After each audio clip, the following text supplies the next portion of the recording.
Now to the gun control debate. The Supreme Court today declined to take up a challenge to city and state bans on assault weapons. The justices turned down a case from Chicago, which, like 7 states, have restrictions on certain kinds of guns. Those restrictions remain in place. Local gun owners are speaking out on this subject, and gun stores in our area are being flooded with customers.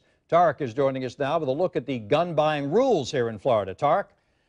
And Tom, gun store owners and some of the buyers feel like it's only a matter of time before tighter regulations are placed on purchasing assault rifles. It's just one of the reasons why more Floridians are arming themselves. Gun sales this weekend alone were up 77% compared to this time last year.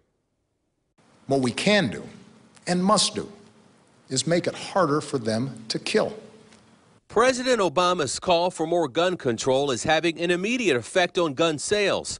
At Green Acres Sporting Goods, long guns are in demand, and concealed weapons classes this past weekend were busier than they've been in the past 2 years. You can purchase as many assault rifles or any gun you want, any handgun, long gun. You can purchase as many as you want on one transaction.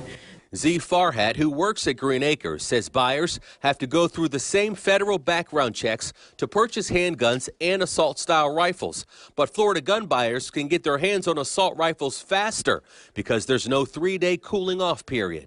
The difference being on a handgun, if you purchase in-store and you do not have a concealed weapons permit, we have to hold the gun for 3 days as part of a cooling-off period, whereas on a rifle, whether it be a shotgun or just a standard rifle, there is no waiting period. Gun shop owners say shotguns, AR-15s, or other assault rifles are all categorized under the same title, long gun. And if a buyer passes the federal background checks, shops have no other choice other than to sell them the weapon. If they come in your store and they're pure normal, they dress normal, and everything's fine, and they buy a gun, they get approved. I mean, gun shop owners aren't mind readers. We can't predict the future. Congress should act to make sure no one on a no-fly list is able to buy a gun. What could possibly be the argument for allowing a terrorist suspect to buy a semi-automatic weapon? This is a matter of national security. Most gun owners agree a person on the nation's no-fly list shouldn't be able to purchase handguns, but opinions vary on tighter gun regulations among Americans concerned about their own personal safety. I think there should be a lot more screening maybe for background checks and stuff like that.